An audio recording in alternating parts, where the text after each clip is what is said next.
presentes. Mi nombre es Alexencia y soy asistente arbitral en el Centro de Arbitraje y Resolución de Disputas de ANCAO Internacional. En esta oportunidad estaré moderando esta sesión, para cual voy a dar paso al inicio a lo que va a ser el día de hoy. Antes de comenzar, me gustaría expresar mi total gratitud, mi total agradecimiento a este Centro de Arbitraje y Resolución de Disputas por aperturar y por dar inicio e iniciativa para que todos podamos tener este conocimiento amplio con los webinars que nosotros realizamos cada sábado de cada semana. Por lo cual, es un placer darles la bienvenida nuevamente el día de hoy a este importante webinar. Como todos los sábados, hoy, 10 de febrero, arrancamos con una nueva fecha para más aprendizaje, para mayor alcance, para más conocimiento, por lo que continuamos con estos webinars que siempre van a tener la finalidad de llegar a cada uno de ustedes, llegar para poder tener ese conocimiento tan amplio. En esta fecha tenemos la gran participación de la doctora Sharon Graus sobre el tema los dispute board en los contratos internacionales FIDI. Primero, la doctora Sharon Graus, ya la tenemos en pantalla, doctora, buen día. Buenos días. Buenos días Doctora, con muy buenos todos. días. Muy buenos días, doctora. Antes de iniciar, la doctora Sharon Graus Mamá es árbitro, también es consultora independiente y abogada titulada por la Universidad Nacional Federico Villarreal. Tiene estudios de maestría en Derecho Civil y Comercial en la Universidad Nacional Mayor de San Marcos. Ha sido Legal Contract Manager en la PMO francesa G2G. También fue el Legal Claims Advisor en el consorcio Natividad de Chincheros del Aeropuerto Internacional de Chincheros acá en Cusco. También tenemos el Contract and Dispute Lawyer en el consorcio internacional PMC, que fue Project Management Consulting para el megaproyecto de la modernización de la refinería de Talara y la construcción Lawyer en NPG Abogados, entre otras entidades del Estado y contratistas donde se ha dedicado al asesoramiento del diseño y a la negociación de contratos, ejecución contractual, gestión de reclamos, así como también en la prevención y la solución de controversias de diferentes contratos de ingeniería y construcción de la infraestructura. Así también cuenta con posgrados en contrataciones públicas, derecho civil patrimonial, derecho de la construcción, gestión de claims, en contratos de construcción, también gerencia de proyectos, derecho de las concesiones bajo la modalidad de asociaciones público-privada y mecanismos de resolución de controversias. Viene desempeñándose actualmente como capacitadora para entidades y empresas públicas, así como también empresas privadas en las áreas de derecho de la construcción, derecho de los contratos, contratos públicos y los mecanismos de solución de controversias. Es miembro de la Sociedad de Derecho de la Construcción UK en Londres y de la Sociedad Peruana de Derecho de la Construcción, por lo cual la doctora Sharon Grados tiene una amplia capacidad y también conocimiento para explicarnos el tema de hoy. Por eso el tema que abordaremos hoy para mí y creo que para todas las personas que se van uniendo también a esta reunión de Zoom y también por la plataforma de Facebook y YouTube, es un tema que va a ser de gran relevancia porque ver los dispute boards y cómo se aplican, cómo se usan, cómo simplemente toda la información de este tema se va a relacionar con los contratos internacionales FIDI, va a ser de gran importancia para que cada uno de nosotros que estamos en el afán de seguir aprendiendo podamos tener ese conocimiento de la doctora Shem Dados para que nos va a dar el día de hoy. Durante nuestra sesión, nuestra distinguida panelista nos va a explicar más sobre los dispute boards en los contratos internacionales. Es así que sin más preámbulos, para ya dar inicio a este webinar del día de hoy y para darle paso a la doctora, a la doctora Sharon.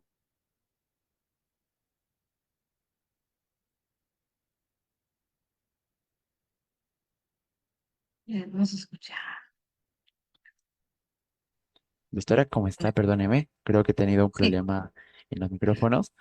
Eh, Siempre pasa quizá un pequeño problema al momento de estar compartiendo pantalla también, pero no vamos a darle paso a que eso sea un impedimento para continuar. Como les decía a todas las personas que se encuentran en la reunión el día de hoy, siempre los temas que la doctora Sharon Grados ha mencionado y que ha capacitado ha impactado a todas las personas que la han escuchado.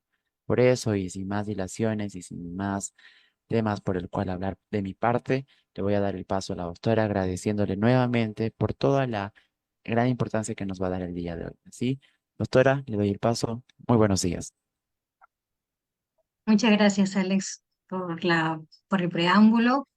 Buenos días con todos. Gracias, Ancagua, por la amable invitación. Y yo muy gustosa de estar aquí el día de hoy, un sábado pues, temprano, ¿no? compartiendo con todos ustedes estos temas tan interesantes. Eh, bueno, tal y como lo has mencionado, el día de hoy yo desarrollaré los contratos FIDI, ¿ya? Específicamente los dispute board, cómo se desarrollan. Para ello voy a compartir unas diapositivas. A ver, una presentación.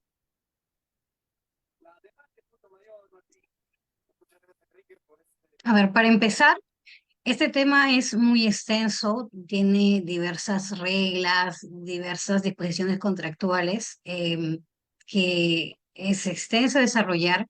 El día de hoy vamos a tratar de desarrollar los aspectos claves para poder entender primero la filosofía de estos contratos y ver cómo se aplica o cómo funcionan los dispute board en estos contratos. Entonces, primero, para entender cómo se ha ido regulando los dispute board y los contratos FIDIC, es necesario e importante conocer su desarrollo, cómo ha ido evolucionando a lo largo de los años. Entonces, primero, ya como todos sabemos, los dispute board tienen toda nuestra estabilidad ya desde hace años, data desde hace muchos años, y el primer Dispute Resolution Board se ve en 1975 con el túnel Eisenhower. Y este tipo de Dispute Resolution Board, Dispute Adjudication Board, va evolucionando a través de los años. Proyectos importantes que tenemos que se ha ido, que se ha ido viendo y que se ha ido desarrollando e implementando este tipo de Dispute Board han sido, por ejemplo, en el túnel de Canal de la Mancha, en el cajón de Dan en Honduras, que fue una hidroeléctrica. Ahora, cuando ya nos referimos específicamente a los contratos FIDIC implementan por primera vez los Dispute Board en el año de 1995. No, como una camioneta. Y creo que micrófono está prendido. A ver, entonces, en el año de 1995, el FIDIC introduce por primera vez los dispute board en su formulario estándar del libro naranja. El libro naranja es un libro que ha sido diseñado para diseño y construcción, que fue el antecesor del libro amarillo y del libro plata.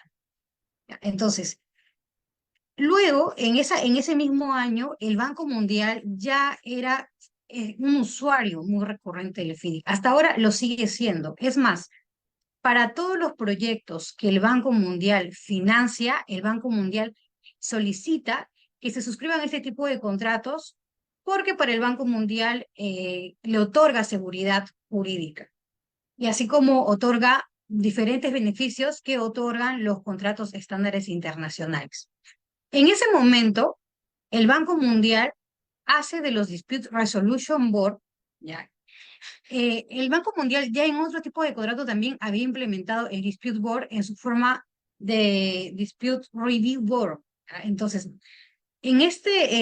cuando el Banco Mundial introduce ya, en los Dispute Resolution Board, hacen que sean obligatorios, pero la obligatoriedad no va para todos los tipos de contrato, sino que afecta a proyectos de más de 50 millones de dólares y posteriormente los reduce a proyectos de más de 10 millones de dólares.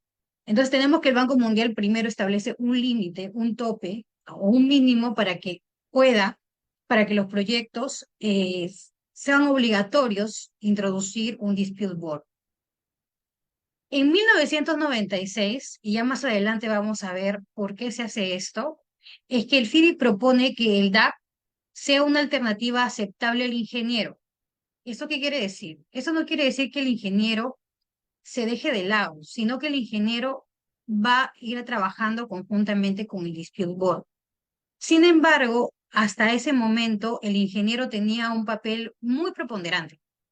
Es decir, hasta ahora tiene un papel muy preponderante, pero tenía un papel principal en la resolución de disputas.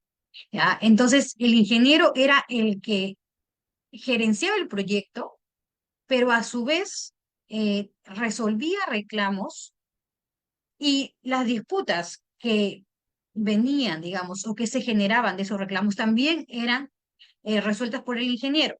Entonces el ingeniero era un ser omnipotente, omnipresente. Sin embargo, también ya vamos a ver más adelante por qué se hace este cambio.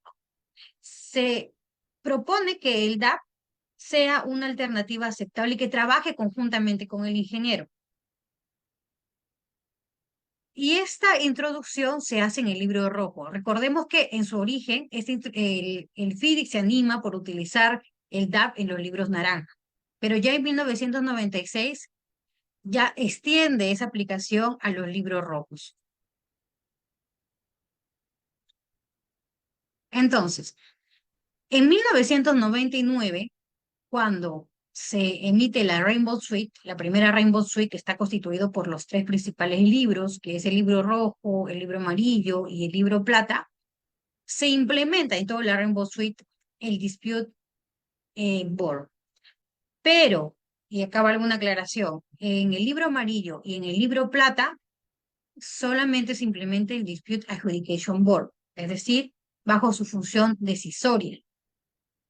Sin embargo, para el libro rojo sí hay un ánimo de que se implemente el Dispute Adjudication Avoidance Board, es decir, en su forma permanente. Pero solo esto se hace para el libro rojo en 1999. Ahora, ya pasan los años y en el 2005 el Banco Mundial y otros bancos multilaterales adoptan el Dispute Board como algo obligatorio. Ya habíamos visto que era algo obligatorio, pero para había ciertos parámetros, ¿no? Que era el monto, ¿no? El monto en el cual por el cual ya se iba a implementar el dispute board, ¿no?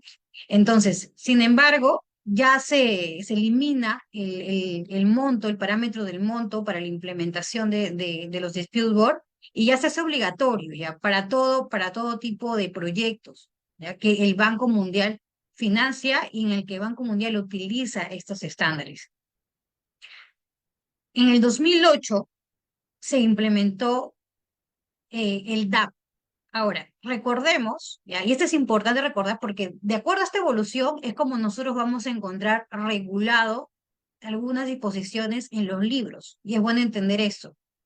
Entonces, recordemos que cuando se introdujo por primera vez, se introdujo con un carácter de dispute adjudication.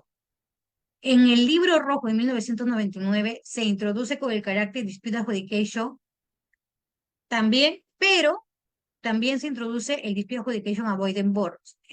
No de manera detallada, pero sí como que en un párrafo podemos encontrarlo también en las reglas procesales, ¿no? Pero de manera muy sucinta, pero se implementan. Pero ya habíamos visto que también en el FIDIC, en el plata y en el amarillo no estaban implementados. En el 2008 sucede algo importante, que es que se publica ¿ya? El libro dorado. El libro dorado es un libro que está regulado o está pensado para contratos DBOs, es Design, Build, Operate, ¿ah? Es decir, aquellos contratos que involucran una operación.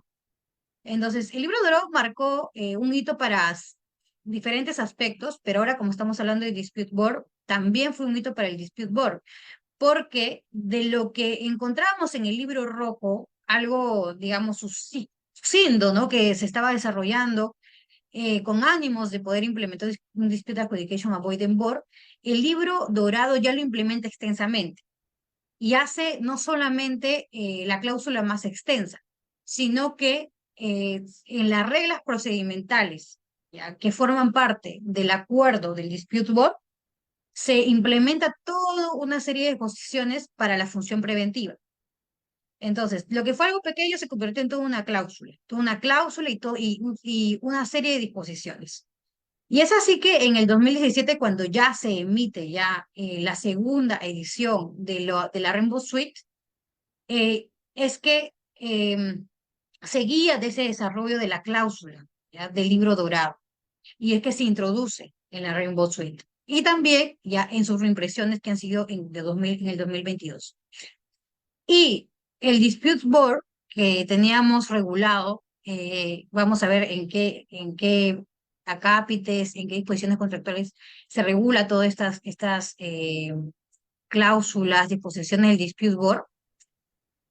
de lo que habíamos tenido que era un Dispute Adjudication Board, se convierte, ya, o se implementa, porque el Dispute Adjudication Board todavía se mantiene, porque es un tipo que regula una función, que es la función decisoria, se implementa el Dispute Adjudication Avoidance Board, pero de forma obligatoria, ¿ya? Entonces, y se agrega la A, que es la A de prevención, de avoidance, y se vuelve obligatorio para todos. Es más, en el 2019, la FIDIC, cuando publica sus principios dorados, porque la FIDIC tiene 5 principios dorados que son de importancia para ver si estamos hablando o no estamos hablando de un contrato FIDIC, implementa en su quinto principio dorado la obligatoriedad de primero remitirse a un dispute board antes de someter la disputa a un arbitraje, ¿ya? Entonces, esa ha sido la evolución. ¿Y por qué les traigo acá la evolución? Porque les digo, de acuerdo a ello, vamos a ver cómo las cláusulas se han ido regulando, ¿no? Porque muchos de los usuarios que quizás manejamos FIDIC del 99, no sabemos por qué en algunos libros, por qué en el libro rojo encontramos disposiciones diferentes que en el libro amarillo, en el libro plata, o por qué en el 2017 ya se cambió, ¿no? ¿Por qué encontramos cambios? Entonces, eso ha sido la evolución. Ahora, cuando hablamos de las condiciones de acuerdo del Dispute Board, del FIDIC, tenemos a diferentes disposiciones en el contrato. Lo primero que tenemos que ver cuáles son las condiciones generales contractuales que vienen en las condiciones generales del contrato, ya que son las 21 o 20 cláusulas que tenemos regulado en los libros FIDIC.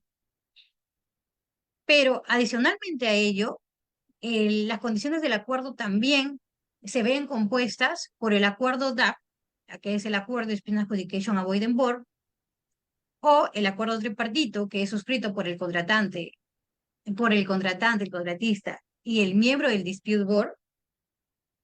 A su vez, este acuerdo DAP o acuerdo tripartito contiene el apéndice de las condiciones generales del acuerdo DAP. Es decir, el apéndice de las condiciones generales del acuerdo DAP implementan o forman parte del acuerdo tripartito.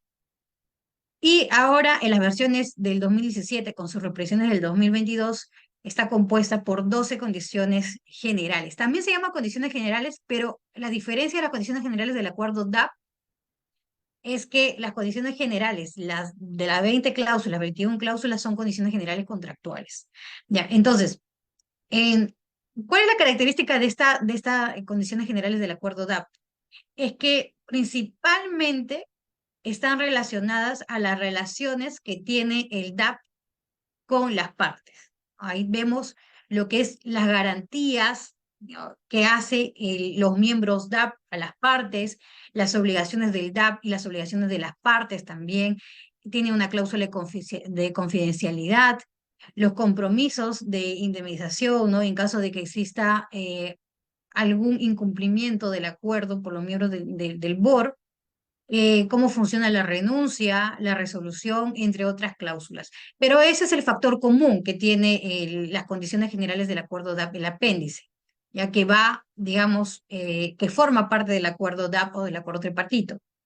A su vez, el apéndice está formado por el anexo de las reglas de procedimiento del DAP. ¿Ya? Entonces, estas reglas de procedimiento del DAP, su característica común es que regula cómo se va ya a ejercer las funciones del DAP, ¿no? Tanto la función preventiva como la función decisoria. ¿Ya? Entonces, está compuesto por 11 reglas. Las 11 reglas, como les digo, es sobre todo el factor común de estas 11 reglas es que regula, por ejemplo, cómo se dan las visitas del sitio, cómo se ejerce la autoridad del DAP, cómo se ejerce en las audiencias, ¿no? Si una parte ha sido objetada, cómo es el procedimiento para la objeción. Entonces, ese es el factor común. ¿Ya? Entonces, cuando pensamos en la composición de las condiciones, ¿ya?, de las condiciones que se aplican al DAP o a los Dispute Adjudication Avoidance Board del FIDIC, tenemos que pensar en estos dos grandes bloques: las condiciones generales contractuales y el acuerdo, lo que está conformado a su vez por el apéndice, y el apéndice a su vez por el anexo de las reglas de procedimiento del DAP.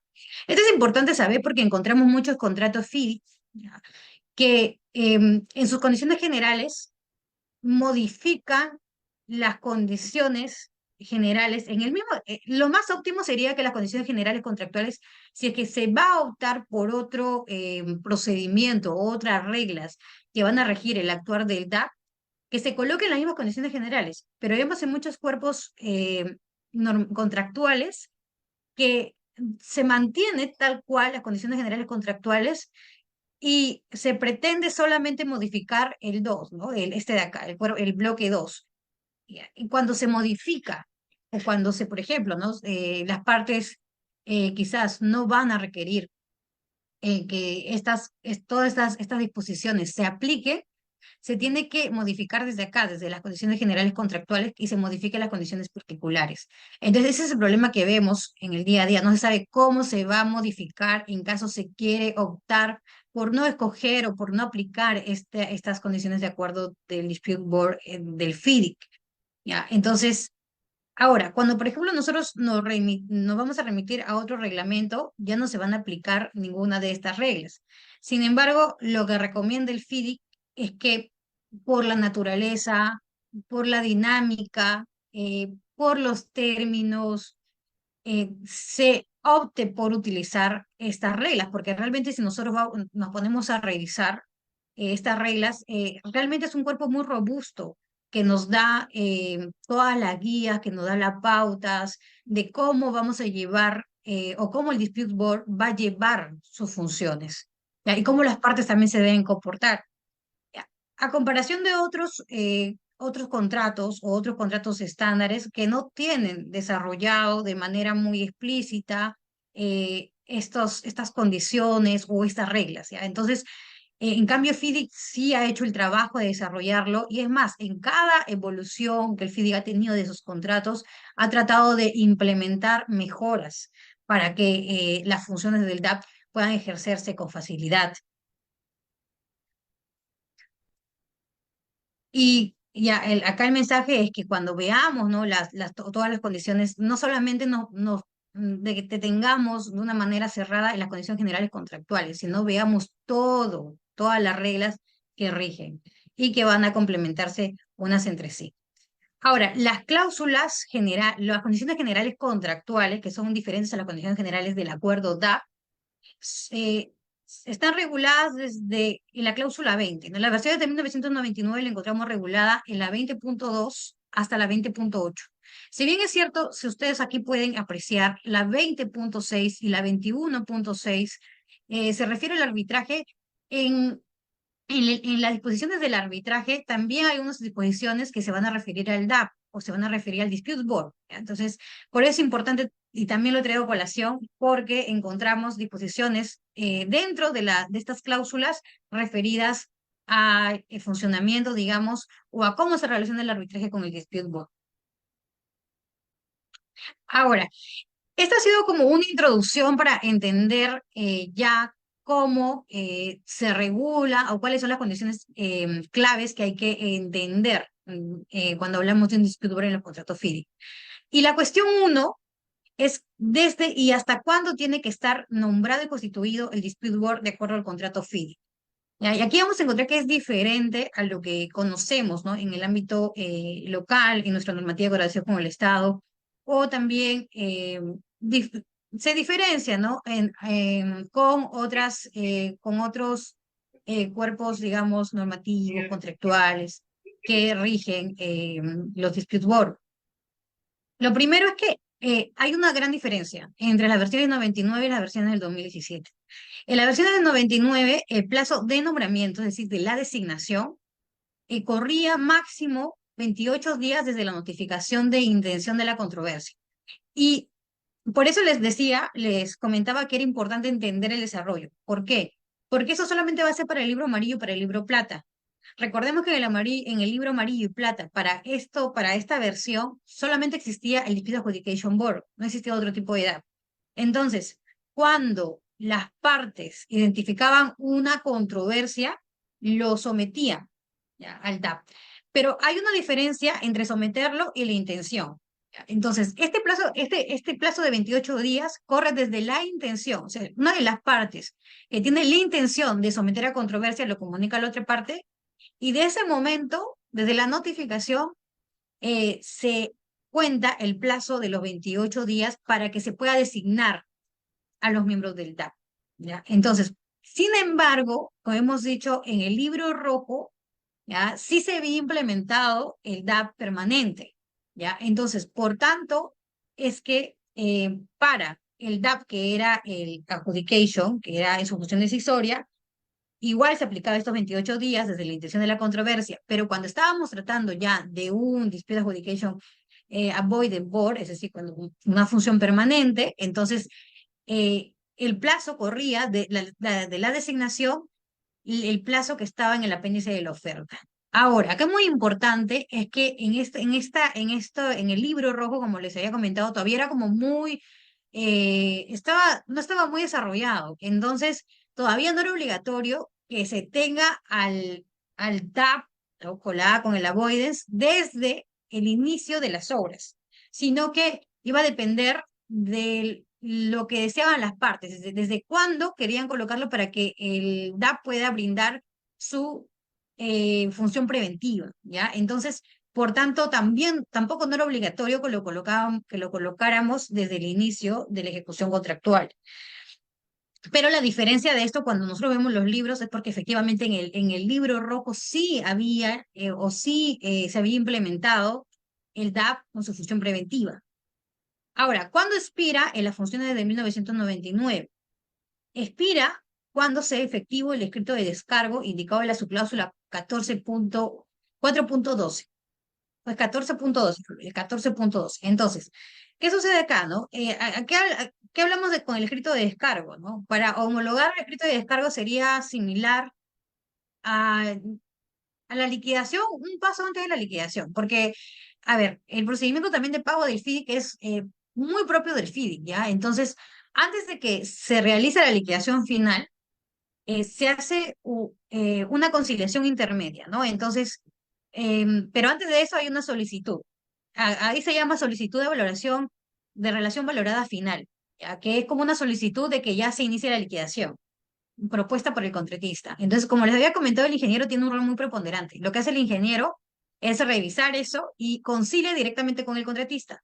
Luego de esa conciliación, le solicita al contratista a que emita las correcciones de esa solicitud, de esa valoración final, ¿ya? Entonces, y luego se tiene que anexar, digamos, o presentar complementariamente el escrito de descargo. El escrito de descargo es una declaración del contratista en el que señala que los conceptos que ha conciliado con el ingeniero son correctos y que eso es el total que se tiene que pagar por la liquidación. Entonces el ingeniero luego de ello, con ese escrito de descargo y con esa relación valorada final, lo presenta ya al cliente. Y ya se evita que en el interín, digamos, que el ingeniero va a presentarle al cliente, va a conversar con el cliente de la liquidación ya final, se evita que haya disputas, ¿no? Respecto a la liquidación. Entonces, para que entendamos el término, ¿no? En otras palabras, es cuando estamos en el proceso de liquidación, pero ya cuando el contratista se encuentra conforme con la liquidación final, ¿ya? Entonces, vamos a tener al TAP, en otras palabras, hasta el proceso de liquidación. ¿Ya? Vamos a pasar. Ahora, en el 2017 ya hay una diferencia, porque por el desarrollo que hemos visto, ya en el 2017 ya tanto el rojo, el amarillo como el plata ya están implementados un Dispute Adjudication Avoidance Board, función preventiva. Entonces, ¿desde cuándo se va a contar esos 28 días? Ya no desde la intención, sino desde los 28 días después de. Ahora vamos a ver porque también cómo se inicia el contrato en este tipo de contratos va a depender del tipo de color que estemos. En el rojo y el amarillo se inicia desde la suscripción de la carta de aceptación. ¿Ya? Porque en el rojo y amarillo sí hay carta de aceptación de por medio. En el plata no hay carta de aceptación, por lo tanto, se va a iniciar desde que se ha firmado el acuerdo del contrato, que realmente es el contrato. ¿Ya? Pero acá en la práctica, cuando se aplica ya los contratos FIDIC, realmente tanto el rojo, el amarillo y el plata, ya por un tema de acá de normativa peruana aplicable, es que todos inician con la firma del acuerdo contractual. Pero si nos vamos ya al contrato FIDIC, ¿qué es lo que el contrato FIDIC señala? Es que como el contrato FIDIC para el rojo y el amarillo inicia desde la carta de aceptación, entonces tiene que estar ya designado el DAP dentro de los 28 días desde la carta de aceptación, después de la carta de aceptación, y después los 28 días de firmado el acuerdo del contrato. Ahora, en las versiones del 99 no había una parte que señala datos del contrato. En la versión del 2017 ya hay una parte A que señala datos del contrato. Entonces, estos datos del contrato, como la propuesta del contrato tiene que estar en la etapa de licitación, y las partes negocian con esta propuesta del contrato, en los datos del contrato hay una parte final que señala que se tiene que colocar los posibles miembros del DAP. Entonces, en esa parte A se coloca el listado de los posibles miembros del DAP, se hace como una terna. ¿Ya? Entonces, cuando ya se va a designar dentro de estos 28 días después de firmado, digamos, el acuerdo contractual, es que se va a remitir a esa terna. Entonces, ya no, acá lo que se ha querido hacer es que no se pierda tiempo y no se desgaste esfuerzos en buscar dentro de estos 28 días a posibles miembros del DAP, ¿no? Porque este es, digamos, una tarea que no hay que tomarla de manera, pues, digamos, a lo ligero, ¿no? Sino que realmente es una tarea que tiene mérito, ¿ya? Y tiene mérito escoger bien a los miembros del DAP. ¿Ya? Entonces, como 28 días es, sí, lo considero poco para que se pueda designar a los miembros del DAP, entonces mejor lo que ha dicho es, ¿sabes qué? Mejor estos temas no se tienen que ya discutir aquí, se tiene que discutir en una etapa anterior, que es en la etapa, vamos, de licitación. Entonces, en la etapa de licitación ya los datos de correo se tiene que tener una terna. Antes era potestad de las partes de que en el contrato se coloque una terna de posibles adjudicadores o posibles miembros del board. Era una alterna, una potestad. ¿Ya? Entonces, pero ahora ya es obligatorio que se ponga dentro de los datos y eso se coloca en la etapa de licitación. Ahora, en el 2017, las versiones de 2017, ¿cuándo expira el DAP? El DAP se sigue manteniendo que es el finiquito, que el finiquito es igual que el escrito del descargo, solamente que es un cambio de denominación, ¿ya? Pero cuando tiene que ser efectivo, es decir, cuando ambas partes, tanto el ingeniero como el contratista, pues estén de acuerdo y el cliente también esté de acuerdo. También, y acá se ha aumentado digamos, un clausulado más, ¿no? Entonces, que 28 días después de que el DAP haya dado su decisión sobre todas las disputas. ¿Por qué? Porque cuando estamos en una función preventiva, ¿ya? Es decir, cuando el DAP tiene que ser permanente, hasta lo último que tiene que llegar hasta el proceso de liquidación.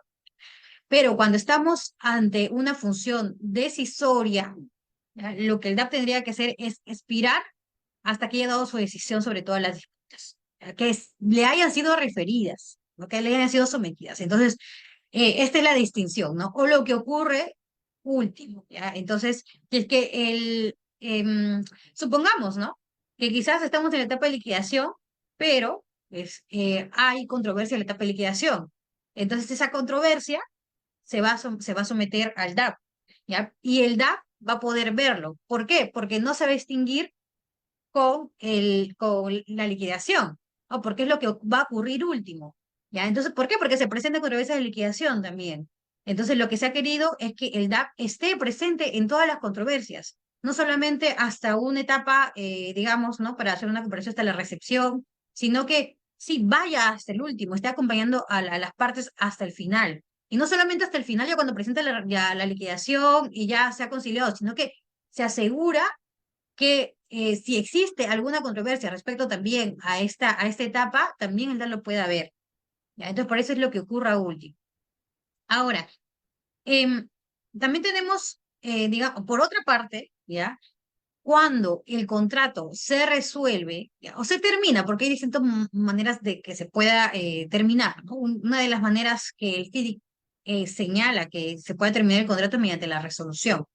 Pero el FIDIC no se limita a que solamente sea la resolución.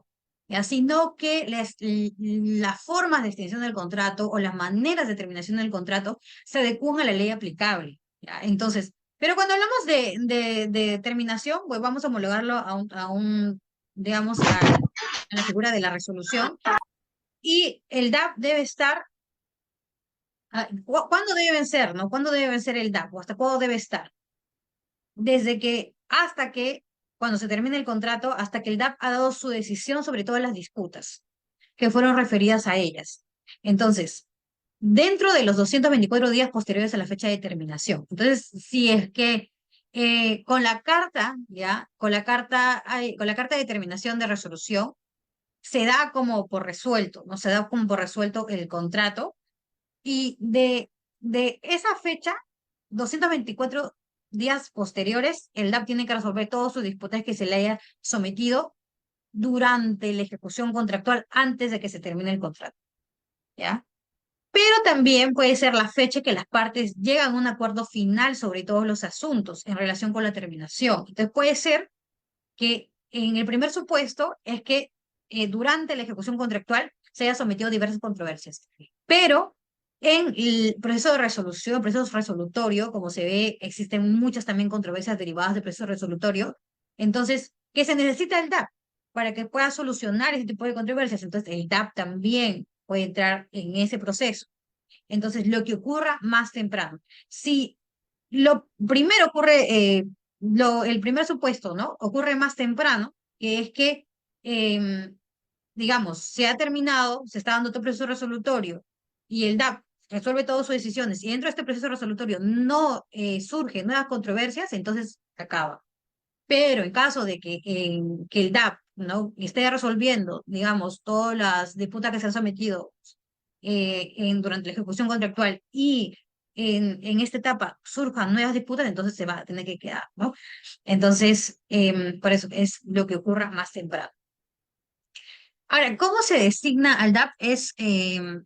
Esto sí se replica, ¿no? O guarda similitud con otros cuerpos normativos, y es que tiene que ser designado de común acuerdo, ¿no? Cada parte designa a su miembro del DAP, pero la otra parte también tiene que estar de acuerdo con la designación. Y luego se le pide una propuesta, se le consulta, ¿no? A estas dos partes para la designación del tercero. Se le consulta, porque quien toma la decisión, digamos, de seleccionar al tercero son las partes. Entonces, pero reciben ayuda de los dos miembros, ¿no? Que ya se han escogido.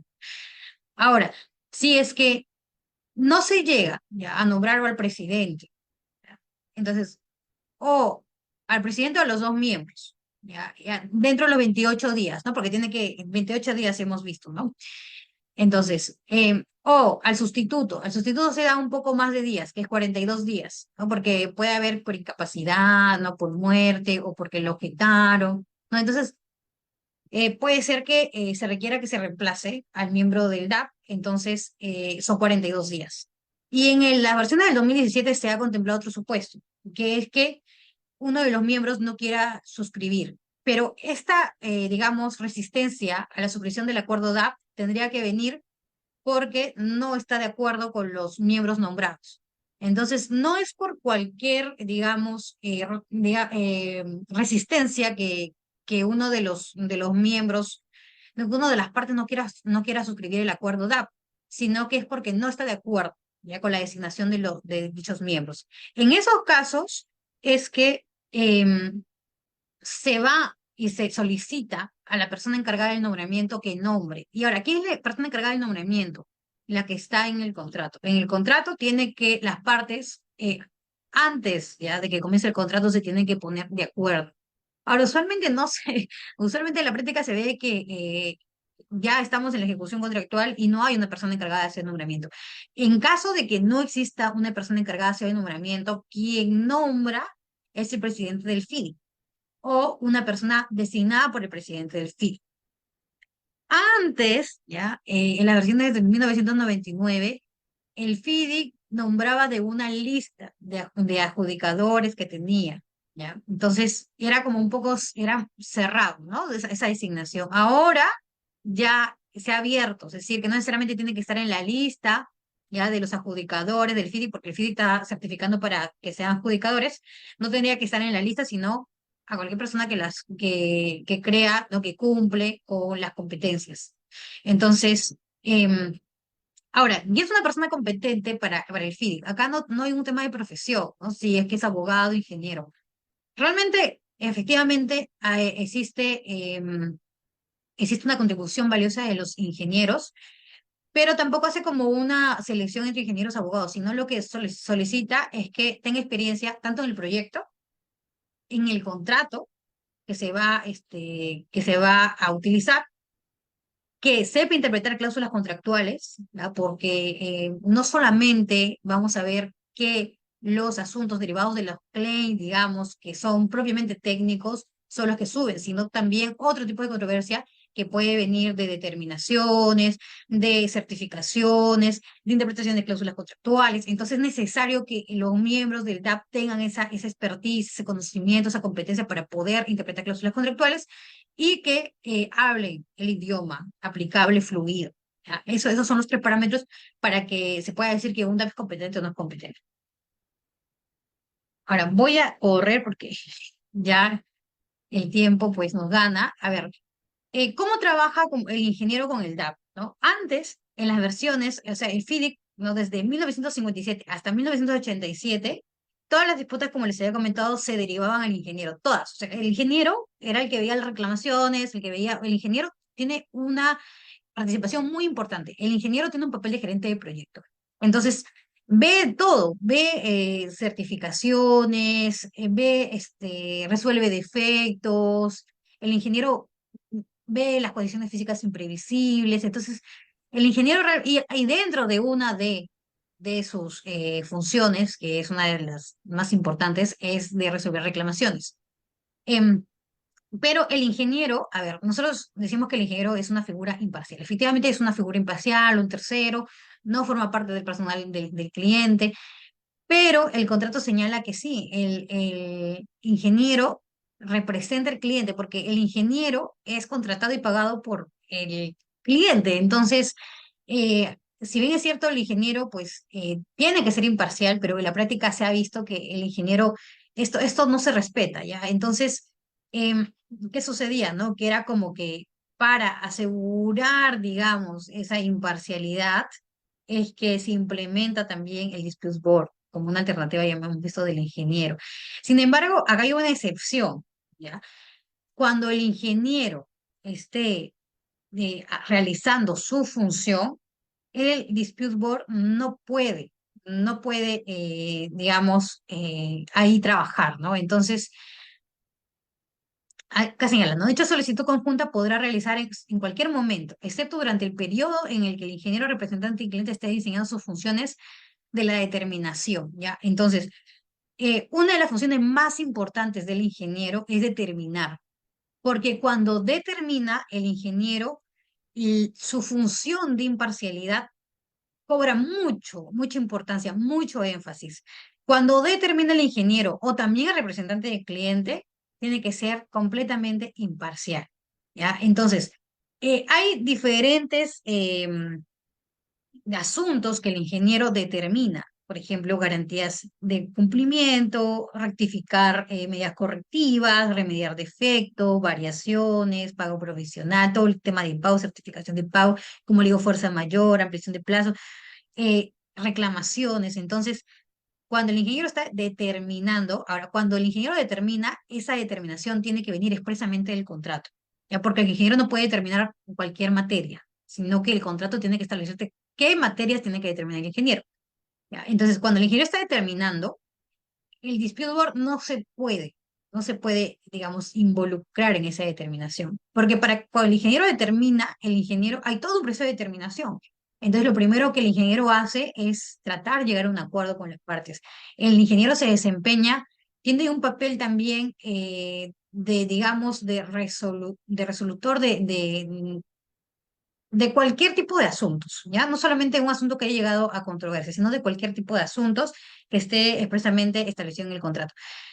Esto no choca mucho con la función preventiva que tiene el dispute board, porque el dispute board despliega su función preventiva digamos, dinámicamente, ¿no? Durante toda la ejecución contractual.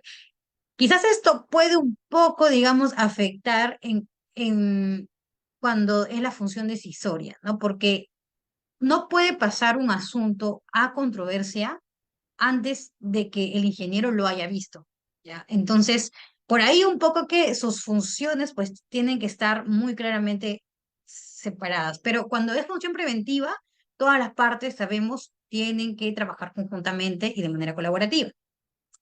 Este es un esquema donde, que nos puede graficar cómo funciona, ¿no? Ahora todas las partes, ¿no? El ingeniero aquí, ¿no? Que es una tercera parte, y acá está el dispute board, ¿no? Pero ya hemos dicho, todos pueden realmente trabajar, pero cuando el ingeniero está determinando, entonces el dispute board en ese momento, pues no puede involucrarse, ¿no? Entonces, esto vamos a pasarlo porque ya hemos dicho que un reclamo, ¿ya? Que es lo que va a ver el dispute board, ¿ya? No solamente lo que va a ver el dispute board puede venir de un reclamo. El dispute board en el FIDI ve toda clase de controversias provenientes de reclamo, ya que han pasado por la determinación del ingeniero y algunas de las partes no se encuentran de acuerdo con esa determinación. Entonces, reclamo puede ser cualquier tipo de reclamo que impacte en costo, en plazo, desde una variación hasta una presión de plazo, una demora concurrente, una disrupción, una aceleración, todo tipo de reclamo, pero también las disputas, no solamente que puede ver el dispute board, surgen de estos aspectos, digamos, de reclamaciones, sino otro tipo de aspectos que el FIDIC en sus versiones del 2017 ya lo ha considerado también como un tipo de reclamación, ya que tiene que ver, por ejemplo, ¿no? Certificado, determinación, orden, notificación, opinión o evaluación del ingeniero. Y otro tipo también que puede ser, como les comentaba, interpretaciones contractuales. Ahora, miren, vamos a pasar esto ya rápido porque por el tiempo, lo que yo les quiero comentar acá, ya, es que la función preventiva ha sido muy poco desarrollada en los diferentes cuerpos contractuales que nosotros tenemos, ¿ya? Y los diferentes también reglas procedimentales que podemos regular. La función preventiva no se desarrolla tanto. Entonces, ¿qué sucede, no? En la práctica sucede que nosotros tenemos que el dispute board tiene esta función preventiva, pero no sabemos o las partes no concientizan de cómo pueden sacar provecho o cómo pueden aplicar esa función preventiva. ¿Ya? Entonces, el FIDE en su cláusula 21.3 lo tiene así de manera también no tan detallada, porque la función preventiva, más allá que detallarlas, se podría regular si hay algunos aspectos que coadyuven a la función preventiva, pero también va a depender la dinámica de cómo se va a desplegar esta función preventiva en la práctica. ¿Ya? Porque sabemos que la función preventiva está compuesta por dos principales tareas. Primero la asistencia informal y luego las opiniones, consultas o recomendaciones. ¿Ya? Acá en FIDIC utilizan opiniones, es el término. Pero ahora, como se vio esta problemática, que si bien es cierto, la función preventiva es parte, ¿no? De una de las, es la función más importante del dispute board. En la práctica es que esta función solamente en algunos casos, solamente se ha utilizado con éxito. En otros no, porque las partes no son conscientes de esta función. Entonces, el FIDIC el año pasado, en noviembre del año pasado, emitió una practice note de dispute avoidance, enfocado ya en la prevención de disputas. Ya, entonces, ¿y cuál es su objetivo? El objetivo de esta practice note, que yo les invito a leerlo, es que sea un aporte a la literatura de la prevención de disputas. Y no se limita al FIDIC, si bien es cierto, habla de cláusula del FIDIC, esto no se limita al FIDIC, sino puede ser aplicable para otros cuerpos contractuales, ¿no? O otros cuerpos contractuales, o normativos también, ¿no? Entonces, ya que va a adoptar las mejores prácticas respecto a este tema. ¿Ya? Entonces, es que una de las funciones, uno de los objetivos estratégicos del FIDIC no solamente es asesorar a los usuarios, sino también es que pueda coadyuvar al desarrollo de la industria de la construcción. Entonces, eso es digamos, un aporte que ha hecho el FIDIC. Ahora, ¿Por qué es beneficiosa la prevención de disputas? ¿No? Esto ya es algo general, pero es importante porque se mantiene el flujo de caja, porque permite la gestión de proyectos en tiempo real y con la gestión de proyectos en tiempo real lo que se consigue es el éxito en la finalización de los proyectos, porque aclara las diferencias en etapas tempranas y evita la acumulación de controversias, porque evita costo y tiempo en la resolución de conflictos y porque también elimina o minimiza el daño en las relaciones comerciales y a su vez minimiza el daño y el estrés de los participantes del proyecto. Ahora, el FIDIC su Practice Now, ha implementado 5 tareas que sí o sí tienen que cumplir las partes para que puedan desplegar de manera correcta y efectiva la función preventiva. Miren, por el tiempo no lo vamos a poder aquí desarrollar de manera muy extensa, pero vamos a nombrarlos y tratar de dar algunas ideas claras. El Task One, que es la tarea uno, señala o se titula, ¿no? Raising the Parties Awareness of Dispute Board Dispute Avoidance Role as early as possible, ¿no? Entonces, ¿eso qué significa? Concientizar a las partes sobre el rol preventivo de los dispute board lo antes posible. Y esto se hace en 2 etapas. Esto se hace en una etapa inicial y durante la ejecución contractual. En la etapa inicial, principalmente, lo que la práctica recomendada es que antes de iniciar con el despliegue de las funciones de Dispute Board, se convoque una reunión de inicio, de introducción, o un kick-off meeting, como se conoce en el gerenciamiento de proyectos, después del nombramiento, de la designación. Lo que se recomienda es que esto sea de manera presencial.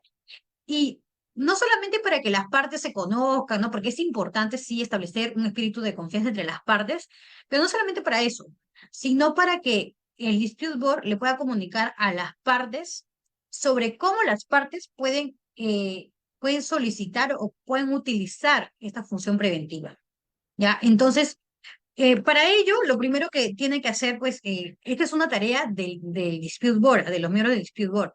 Tendría que hacer una presentación con todas las, digamos, las cláusulas contractuales que se aplican o relacionadas a esta función, en qué identificar cuáles son las actividades, las tareas o en qué momento se puede pedir esta función preventiva, cómo lo pueden hacer, ¿ya? Y sobre todo, por ejemplo, hacer quizás una diferenciación con lo general, ¿ya? Y hacer ya digamos, aterrizar en lo específico, ¿ya? Entonces, y esto se puede hacer en una presentación, pero para ello es importante que antes de esta presentación, cuando se designe, se le comunique todos los documentos contractuales a los miembros del Dispute Board, para que los miembros del Dispute Board también puedan ver, porque sabemos que hay contratos que están modificados, ¿no? Que no siguen como que las reglas estándares, entonces pero es importante que se haga esta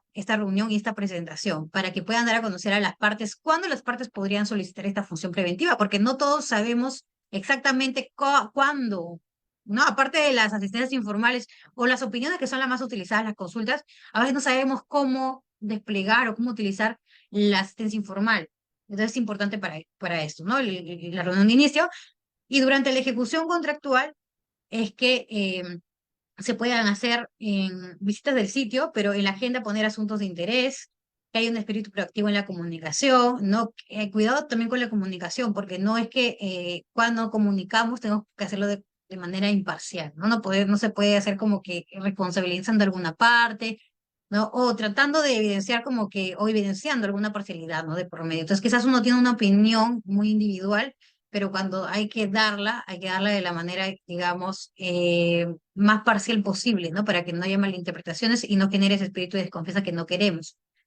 Activar radar de prevención de disputas, porque, a ver, si bien es cierto, mira, la función preventiva es de los dos, no solamente es del dispute board, ¿ya? Sino es también de las partes, que las partes tengan que saber cuándo van a solicitar o cómo tienen que desplegar esta función preventiva, pero los miembros del board tienen que estar en la capacidad para activar un radar de prevención de disputas. ¿Y cómo hacen eso, no? Eso hacen viendo toda la información relevante del proyecto, no solamente asistiendo a las visitas de seguimiento mensual, ¿no? Que quizás hacen, no es eso, sino ver toda la información relevante del proyecto, solicitar los informes de progreso, los diarios semanales, los mensuales, ¿no? Los mensuales podría ser para no tampoco llegamos de información, muy importante es que los dispute board tienen que estar relacionados con los riesgos del proyecto, porque a veces lo que vemos en la práctica es que solamente asisten a las reuniones de seguimiento, las reuniones de seguimiento no se ve los riesgos, y justamente los riesgos ahí es el elemento donde se puede identificar eh, em, cuándo un asunto puede impactar o tiene la posibilidad de impactar. Y es ahí donde se tiene que trabajar la función preventiva. Y para ello tiene que estar involucrado con los riesgos. Puede ser en las reuniones de seguimiento mensuales o puede ser también que se los involucre en los talleres de riesgo para que tengan participación y puedan también ayudar ayudar o digamos ser parte, digamos, a brindar una asistencia formal cuando se van a elaborar las medidas de mitigación. ¿Ya? A ver, la segunda, solamente lo voy a nombrar para ya pasar, para pasar rápidamente. Como les digo, esto es un tema que amerita mucho desarrollo. La FIDI tiene un curso de Dispute Board que dura 12 horas o 16 horas aproximadamente. Entonces, a ver, el Task 2 ya es Building and Maintaining Trust with the Parties, ya que se tiene que construir y mantener la confianza de las partes y para eso lo importante es que los miembros del board puedan dar, o sea, puedan demostrar que tienen cualidades de imparcialidad, de independencia, no solamente de competencia, sino todas esas habilidades blandas, ¿no? Y sobre todo que los dispute board puedan expresar que tienen el enfoque de lo mejor para el proyecto. ¿Esto qué quiere decir? Que los dispute board también forman parte del equipo de proyecto. O sea, ¿por qué? Porque los dispute board trabajan continuamente con las partes. Entonces, y se tiene que ganar el respeto de las partes, porque si las partes no respetan al dispute board, es muy difícil que sigan alguna recomendación, que acaten, ¿no? Alguna asistencia informal. Entonces, va a depender mucho de la confianza que le tengan a las partes. Y esto va a depender mucho del profesionalismo también, ¿no? Em, Vamos a ver. La tercera es determinar cuándo y dónde la prevención de disputas debería tener lugar. ¿Ya? Entonces, eh, es importante que sepamos dónde tenemos que accionar o dónde las partes tendrían que pedir, ¿no? Que se despliegue una función preventiva o dónde el dispute board también tendría, porque es ambas partes, tendría que desplegar esta función. Entonces, lo primero es que los dispute board deben tratarse de la forma más temprana, porque mientras pasa el tiempo, la mayor probabilidad de que se puedan prevenir, ¿ya? O sea, no, menor probabilidad que se puedan prevenir, ¿ya? Porque la oportunidad de prevenir disputas decrece con el tiempo, ¿ya? Mientras antes mejores. Em, Luego que se tome cualquier decisión o cuando se dé asistencia informal, estén los representantes, pero con suficiente autoridad para tomar decisiones. ¿Ya? Entonces, porque a veces conversábamos con alguien y quizás digamos, staff de proyecto, pero que no tienen, digamos, esa autoridad, ¿no? Entonces, lo conversan con realmente las personas que sí tienen suficiente autoridad, pero no pueden hacer nada por más que quieran. Y no debe ser rígido el dispute board cuando va a brindar esta función, ya cuando va a brindar asistencia informal. ¿Qué quiere decir? Que no solamente la asistencia informal se puede desplegar, se puede brindar en reuniones y visitas programadas, ya, sino que el dispute board debe estar en todo momento debe estar para que pueda brindar esta asistencia informal. El task 4, el task 4, voy a leerlos en español solamente por la hora. Identificar y comunicar a las partes los asuntos que podrían ser objetos de la previsión de disputas. Ya hemos dicho, ¿no? Tienen que hacer quizás un listado, no va a ser una lista exhaustiva porque, como hemos dicho, no es exhaustivo en qué controversias podría participar un dispute board, pero, por ejemplo, cuestiones de interpretación del contrato, mérito contractual de las reclamaciones, cuál sería el instrumento probatorio para acreditar impactos en plazo y costo, si las instrucciones del ingeniero están bien, ¿no? O sea, si constituyen una variación también, eh, cómo se abordaría las nuevas condiciones del sitio, ¿ya? Entonces, pero esa lista no es exhaustiva, ¿no? Entonces podría decir, mira, en estas de acá, cuando tenga todas estas situaciones, tú me podrías solicitar una función preventiva, ¿ya? Entonces, y el task file, que es identificar la mejor manera de evitar disputas, ¿no? O sea, porque, a ver, La función preventiva, como les comentaba, está compuesta por dos tareas principales, que es la asistencia informal y la emisión de consultas. Pero, ¿cómo se puede hacer la asistencia informal? Entonces, ahí debería informarse, ¿no? Cuando, por ejemplo, estoy en esta reunión de seguimiento, cuando estamos caminando, podría ser, estamos haciendo como que la visita al sitio y existe alguna pregunta, entonces no necesariamente tendríamos que ir hasta esa reunión de seguimiento, sino podríamos detenernos y podríamos ver, ¿no? Podríamos conversar y podría brindar asistencia informal, ¿ya? No solamente en las reuniones de sitio, en la visita de sitio, sino también señalar en las partes manifestables que están siempre, ¿no? Dispuestos a poder absolver cualquier acción informal fuera del sitio. Lo ideal es que sea del sitio, pero no hay que ser tan rígidos y hay que otorgar a las partes esa confianza. La asistencia formal se puede hacer mediante discusiones, asesoramientos informales, puede ser oral o puede ser escrita. ¿Ya? Entonces, oral podría ser solamente, imaginemos, ¿no? Que las partes no estén de acuerdo en alguna interpretación contractual y en una reunión el dispute board, lea las cláusulas contractuales y puede ayudar a cómo se deben entender estas cláusulas contractuales, pero también puede ser escrita porque las partes necesitan un aseguramiento, ¿no? De cuál ha sido esa asistencia informal para que puedan informar, ¿no? Al personal relacionado. Entonces, los dos, ¿no? Entonces, y la emisión de opinión, ¿no? Ay, creo que ya nos pasamos. Voy a durar, me dan unos minutos más para... A ver, esta es la función preventiva, ¿ya? Ahora, la función decisoria, que siempre ha estado ya hemos visto desde que se implementó desde 1995, se da independientemente si se llevaron a cabo las conversaciones informales, ¿ya? Y esto es cuando ya surge un conflicto, ¿no? Entonces, una disputa. Y acá el FIDIC sí define lo que es una disputa, ¿no? Porque a veces hacemos como una homologación o como un sinónimo de las reclamaciones con las controversias, y el FIDIC ha señalado que las reclamaciones no son iguales con las controversias, por favor, que no nos confundamos de terminología, ¿no? Porque reclamación es cuando estamos en una etapa contractual todavía, cuando no hay una disputa necesariamente, y ya cuando la reclamación no llega, digamos, a auxiliarse o no llega, o una de las partes se encuentra de acuerdo con la reclamación y con la pronunciación del ingeniero, en este caso que es el FIDE que evalúa, entonces ahí en ese momento recién surge el conflicto, ¿no? Entonces, eso aclara el FIDIC en estas nuevas versiones. Ahora, en la versión de 99, vamos a ver directo la línea. Ya. Acá hay un tema importante en la versión del 99, ¿no? Ya se conformó, se había designado cuando se identificaba, ya hemos dicho, ¿no? Cuando había una intención de de someter una disputa, se designa ya dentro de los 28 días. Ahora, cuando la mayoría de las disputas que se ve o que ven los dispute board provienen de reclamaciones, ¿ya? Entonces, ya sabemos, cuando hablamos de reclamaciones, es necesario que el ingeniero determine, ¿ya? Entonces, en los contratos o la versión de 1999, el ingeniero determinaba y la parte que no estaba de acuerdo con la determinación respecto a esa reclamación podía someterlo al dispute board. Pero la reclamación disculpen, en las versiones del 99 no había un plazo para que se pueda someter esa reclamación, ya al el dispute board. Solamente el plazo lo tenía el libro plata, que es de 14 días. Pero los demás, el libro rojo y el amarillo, no tenían un plazo para someterlo. Ya, entonces, no había como un plazo, digamos, de caducidad para someter esto, ¿no? Entonces, solamente cuando las partes ya querían, ¿no? O ya sometían, desde ahí corren los 84 días. Entonces, remiten o someten la disputa al dispute board.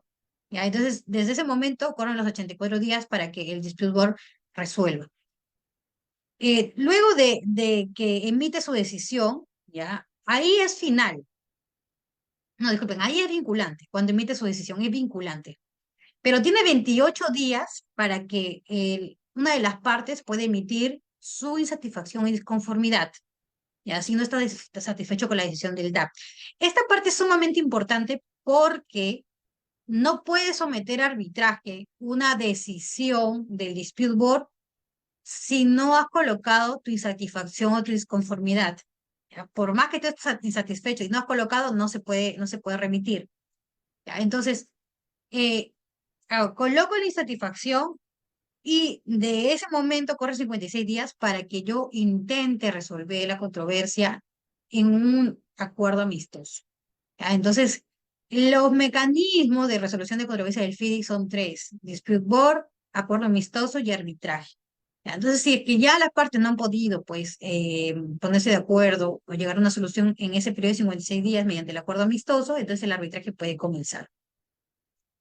Ahora es diferente la versión de 2017 porque ya hay un plazo, ya desde que el ingeniero, desde que el representante del cliente se pronuncie.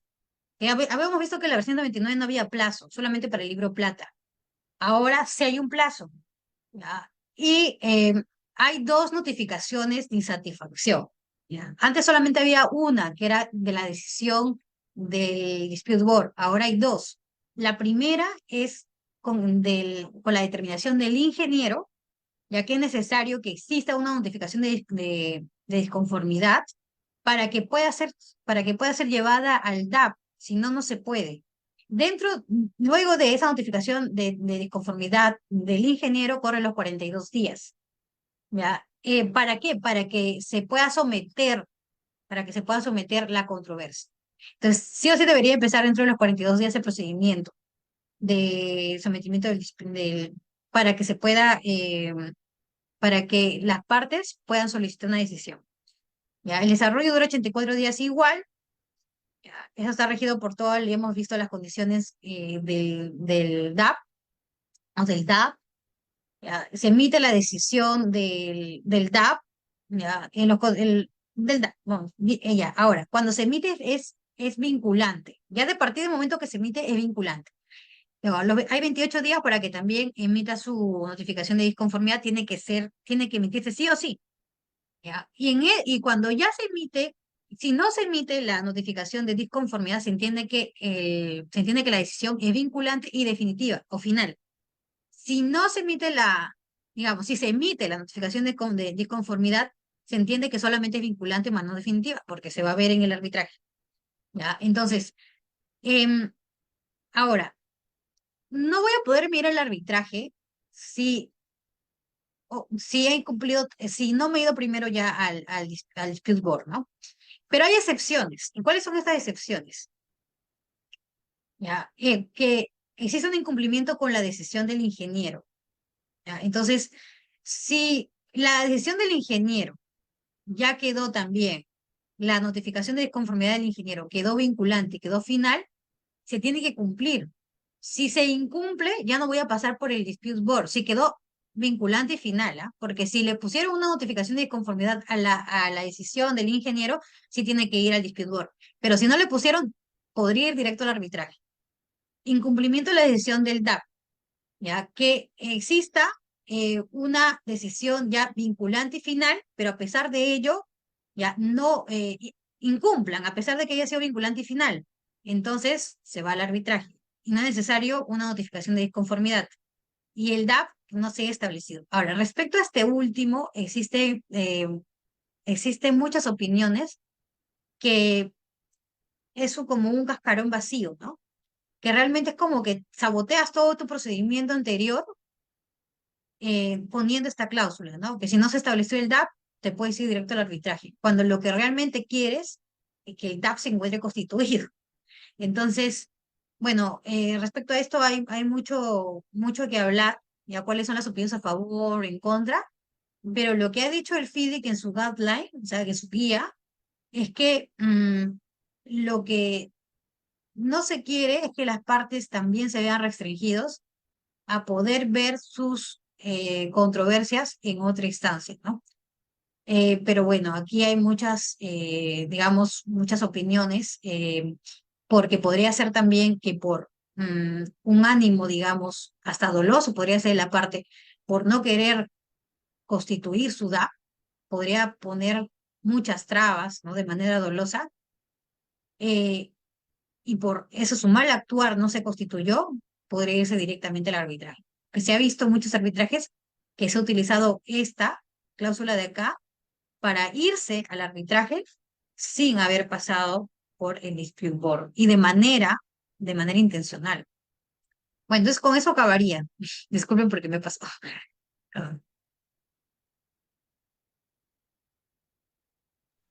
Doctora, sí, no se preocupe, a veces hay algunos temas que son tan importantes necesitan Sí. una demostración de más tiempo para que todos podamos entender a detalle todo lo que nos ha querido explicar el día de hoy.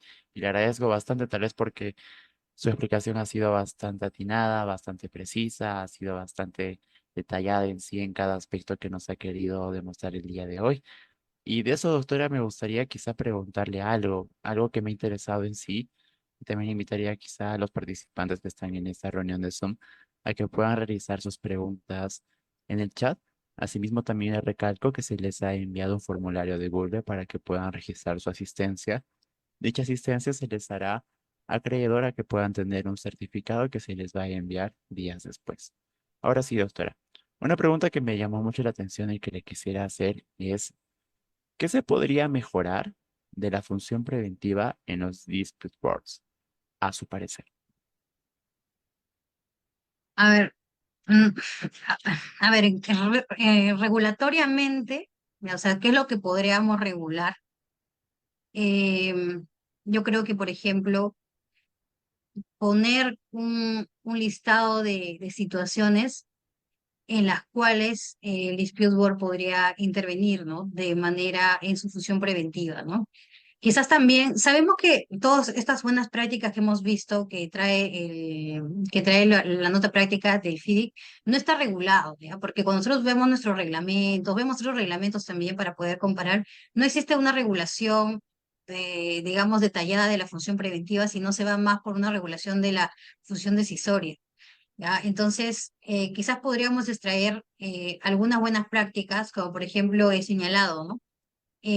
Cómo el dispute board podría dar confianza a las partes para que se pueda implementar esta función, ¿no? Dar confianza o concientizar sobre todo, ¿no? Por ejemplo, regulando una reunión de inicio o un kick-off meeting que debería darse en ese kick-off meeting. Yo creo que hasta esto podría ser obligatorio, ¿ya? O sea, o podría ser regulado, porque esta es una buena práctica, pero no está regulada. Entonces, ¿para qué? Porque en esta primera reunión es donde se puede dar a conocer a las partes de dónde yo como dispute board puedo yo desplegar mi función preventiva. ¿Ya? Entonces, para que las partes puedan saber, porque realmente vemos en la práctica que tenemos la función preventiva, pero no se sabe cómo la podemos utilizar. Entonces, eso sería primero. Luego, sería identificar cuáles son, digamos, las etapas en la ejecución contractual donde se podría hacer una asistencia informal. ¿Ya? Entonces, porque también esto de la asistencia informal está como, porque es informal, ¿no? Pero está como muy subjetiva, ¿no? No se sabe cómo se puede objetivizar esta asistencia informal, dónde puedo pedir la asistencia informal. Y no solamente como parte yo donde puedo pedir la asistencia informal, sino como dispute board, cómo yo puedo hacer mi asistencia informal, ¿no? Porque a veces tenemos como dispute board, ya tenemos un rol muy pasivo de esperar que las partes solicitan asistencia informal y no un rol activo. Entonces, son de ambas partes. Es importante identificar digamos, esas etapas, esos procesos, esas situaciones donde las partes pueden accionar esta asistencia informal y donde también el dispute board, donde puede desplegar esta asistencia informal. ¿No? Como habíamos dicho, no solamente es ir a una reunión de seguimiento mensual, sino la función preventiva es dinámica. ¿Ya? Entonces es dinámica, es continua. Entonces, no solamente en eso, sino pedir informes, como hemos dicho, pedir los informes mensuales, estar al tanto de la gestión de riesgos, involucrarnos en diferentes tipos de gestiones. La más importante es la gestión de riesgos para mí. Entonces, ¿por qué? Porque como hemos dicho, si no se gestiona bien un riesgo, se materializa en un claim. Y estos claims usualmente van a controversia. Entonces, la función preventiva tiene que ir desde la etapa más temprana. La etapa más temprana es desde que se detecta un riesgo. ¿No? Entonces, o una de las etapas más tempranas, ¿ya? Luego, quizás, ¿no? En otro, como dicen, no solamente la asistencia informal no se da en una reunión en sitio, que es lo preferencial, ¿ah? Lo preferente es que se dé en sitio, pero no ser tan rígidos, ¿no? Sino tener como un poco más de flexibilidad para que las partes puedan ir y puedan solicitar la asistencia informal fuera del sitio, ¿ya? Entonces, luego, ¿no? Ya, este de la asistencia informal es la credibilidad. la credibilidad de dispute board, ¿no? De los miembros. Y no solamente, como les digo, es la credibilidad de la competencia, porque para eso se escoge a un miembro, ¿no? Sino es la transparencia, les digo, ¿no? Es el profesionalismo, es la calidad de cómo haces tus opiniones, tu asistencia informal.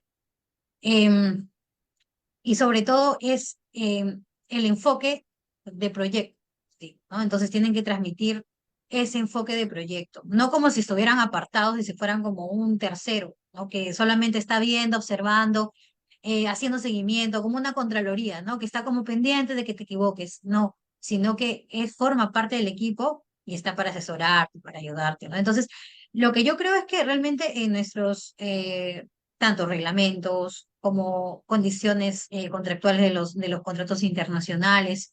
No hay o no se regula exhaustivamente de cómo se va a brindar esta función preventiva, ¿ya? Entonces, yo creo que, por ejemplo, todas estas recomendaciones que nos da esta nota práctica, y como les digo, que no solamente es aplicable para los cuerpos, para los contratos FIDIC, sino es aplicable para cualquier cuerpo contractual o para cualquier reglamento, se puede aplicar, ¿ya? Indiscutiblemente para cualquier otro tipo de cuerpo contractual, ¿no? Y perfectamente se puede adherir.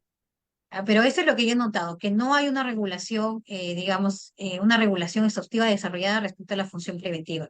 Sé que por su dinamismo no tendría que tener todo bien regulado, pero yo creo que sí, algunos pilares como los que hemos visto el día de hoy tendrían que ser regulados porque en la práctica se ve que las partes no están concientizando lo que realmente es una función preventiva, ¿no? Cómo se despliega.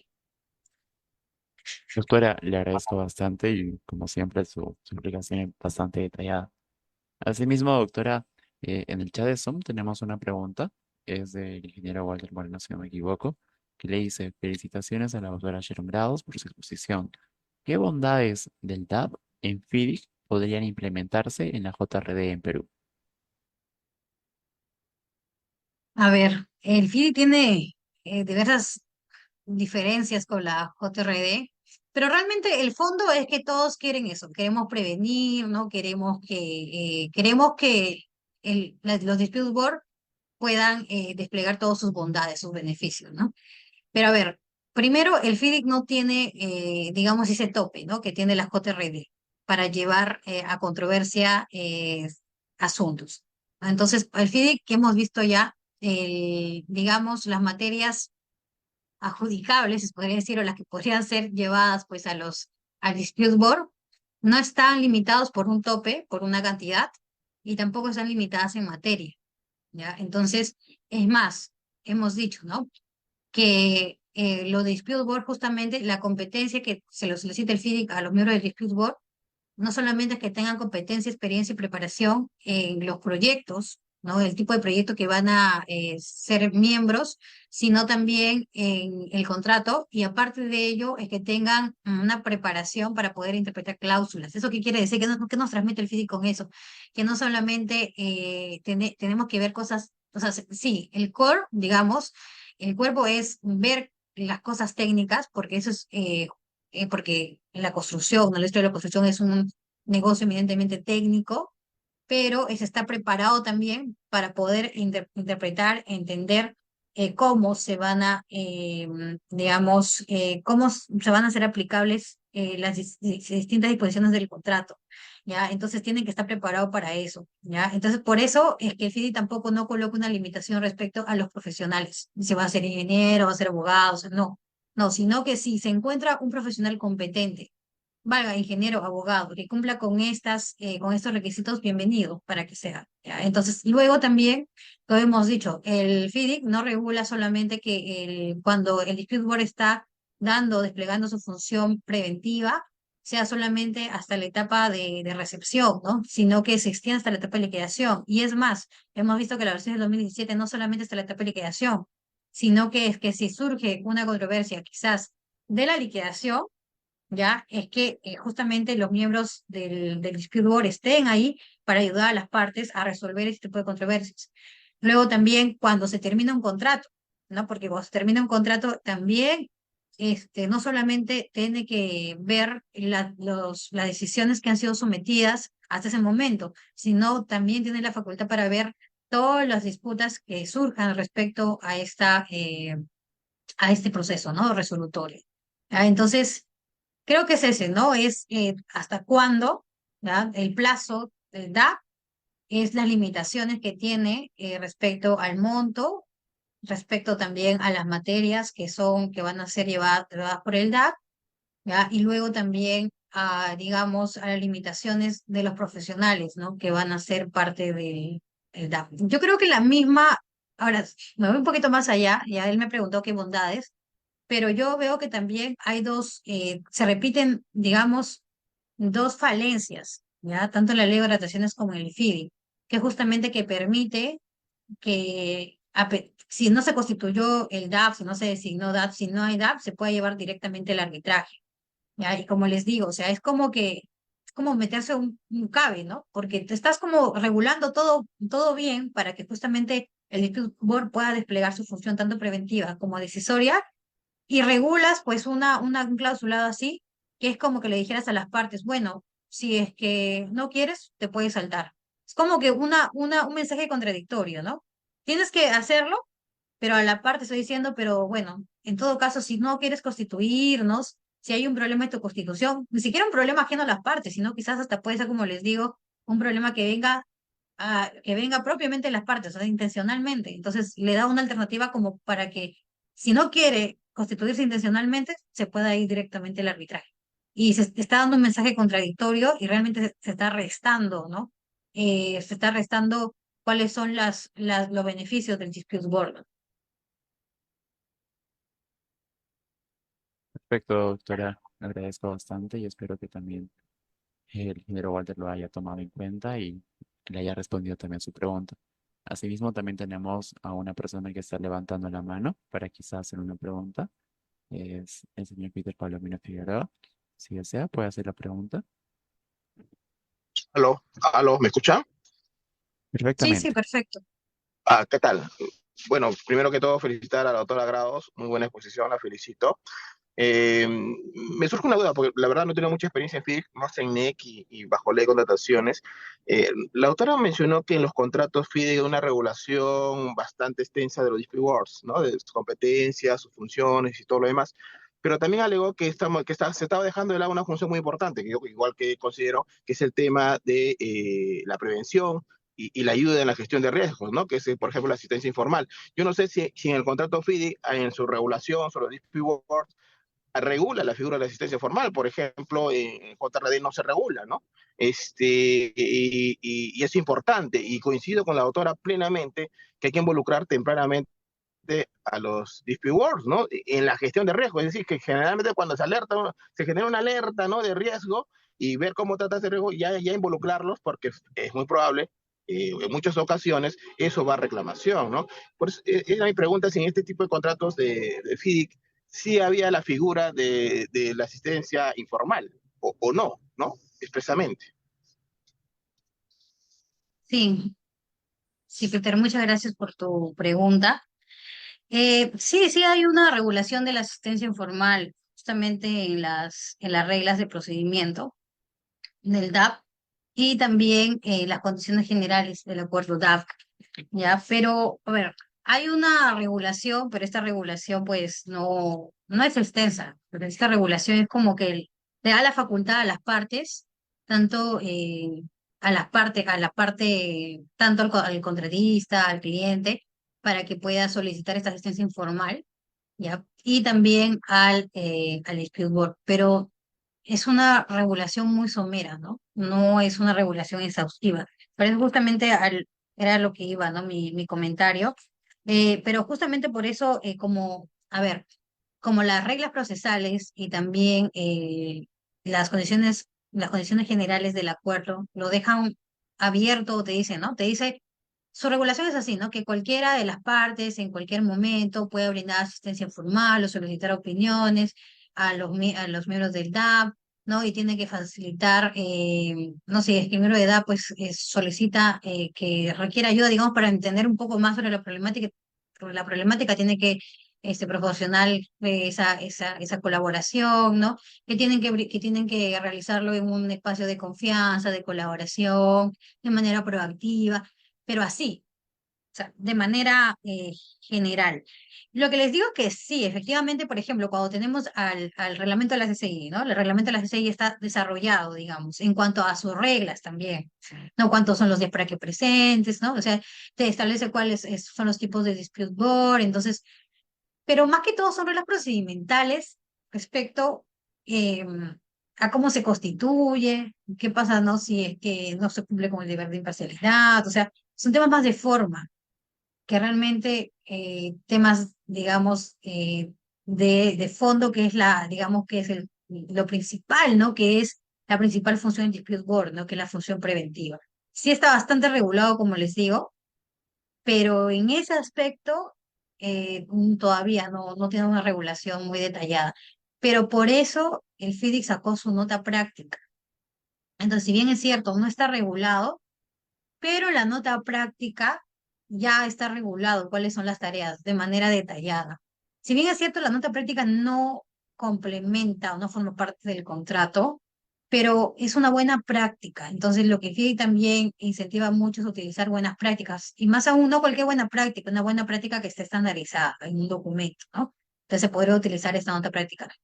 Como yo creo que, a ver, como recién se ha publicado esta nota práctica el año pasado en noviembre, y las reimpresiones son del 2022, las últimas reimpresiones. Todavía todo lo que les estoy hablando ahora no está implementado, ¿ya? O digamos, aquellas regulaciones, digamos, o aquellos puntos que se puedan regular, todavía no está implementado. Pero yo creo que quizás en sus actualizaciones la FIDIC lo va a implementar, sí, no hay duda.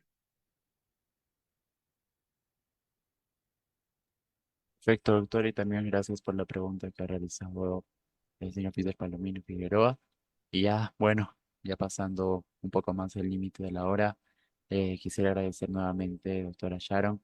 Este tema realmente es un tema importante que no muchos conocen a detalle, sino especialistas como usted, que dan toda su carrera quizá para seguir mejorando sus temas y que, como me comentó ahora, da propuestas también para que se puedan realizar mejoras a lo que es el FIDIG, a los distritos.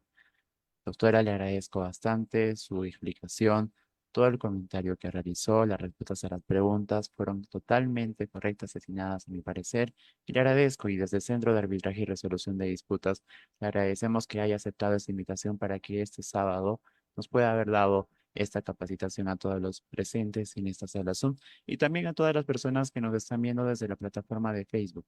Así que, doctora, muchas gracias. Le deseo los mejores de los éxitos y también para todas las personas. Muchísimas gracias por el día de hoy. Me despido. Gracias. Gracias, doctora. Muchas gracias. Gracias, doctora. Gracias a todos.